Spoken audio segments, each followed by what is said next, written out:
सतयुग में समाज के सवालों की वजह से सीता माँ को अयोध्या छोड़कर वाल्मीकि आश्रम यानी बिठूर जाना पड़ा।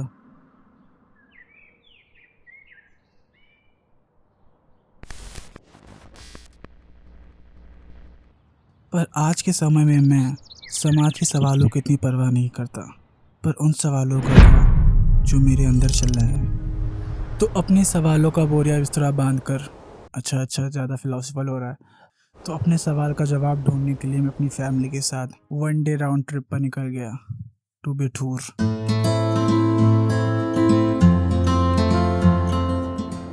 In the halfway of our trip, we got into an accident.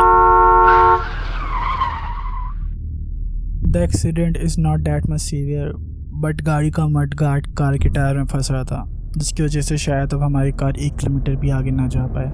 पर we got luck, car repairing shop बस हम लोग से कुछ 100 मीटर दूर थी। और उसके बाद हम लोग ने अपना सफ़र एक बार फिर से कंटिन्यू किया। लो आ गया Bithoor. But wait, do you think what was the question जिसका आंसर ढूंढने के लिए मैं यहाँ बिठूर आ गया हूँ? Let's rewind. हेलो, बोलो भाई। मैं तो डिसाइड कर ले तुझे क्या करना है, फिल्म मेकिंग या कोडिंग, क्योंकि तुमसे तो दोनों नहीं हो रहे। Hello hello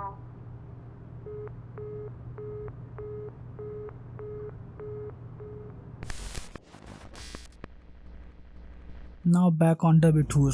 Bithoor is little bit different. यहाँ कोई फ्लैशी वाइब्स नहीं थी, बस थी तो बहुत सारी सेटलनेस एंड पीस।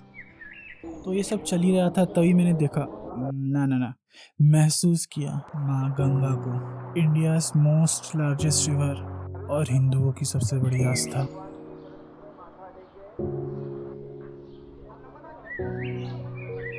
और ना जाने क्यों एकदम से गंगा माँ को देख के मैं बहुत ज़्यादा एक्साइटेड हो गया और फिर मैं एकदम से शांत हो गया।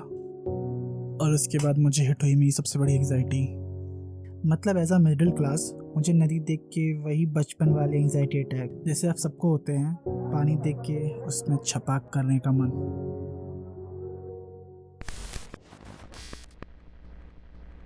And the next thing that I had done is not planned, the motor boat ride.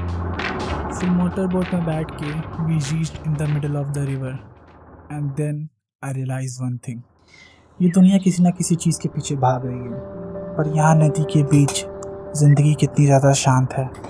लेकिन देन आई नोटिस, इतनी शांति के बाद भी ये नदियाँ बह रही हैं, हवा लहरा रही है।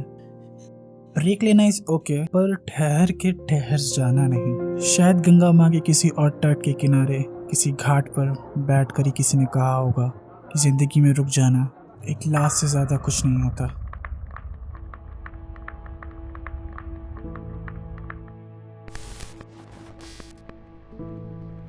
And at last we reach to the Valmiki ashram, जहाँ सीता माँ ने अयोध्या छोड़ने के बाद लव कुश के साथ अपनी ज़िंदगी के कुछ महत्वपूर्ण साल बिताए। और वाल्मीकि आश्रम पहुँचने के बाद मुझे वहाँ जो सबसे पहले चीज़ें दिखी वो dedication, sacrifices, love, focus and confidence था। मैंने वहाँ लव कुश का कॉन्फिडेंस और फोकस देखा। दो इतने बड़े राजकुमार जो अपनी पहचान से अनजान थे, फिर भी उन्हें अपनी कला और निपुणता सबको साबित कर दी। वाल्मीकि जी जिन्हें अपनी डेडिकेशन से अपनी ज़िंदगी के बहुत सारे साल रामायण लिखने में बिता दिए, और सीता माँ जिन्हें अपने प्यार के लिए इतने सारे सेक्रीफाइसेस दिए। जो महारानी इतने बड़े राज की रानी थी, उनने सिर्फ अपने पति के मान के लिए अपनी ज़िंदगी के इतने महत्वपूर्ण साल वन में बिता दिए।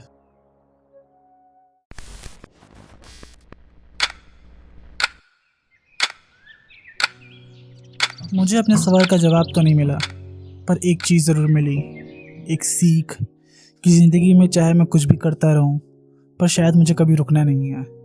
कभी रुक के ये सोचना नहीं है कि क्या होता अगर मैंने वो किया होता। मैं अभी जो कर रहा हूँ बस उसको वैसे ही करता रहूँगा, और शायद इस सवाल का जवाब फिर कभी ढूंढूंगा।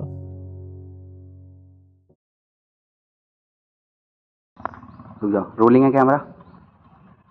एक्शन। और सुनो रे भाई जी, कभी चप्पल पहना इधर।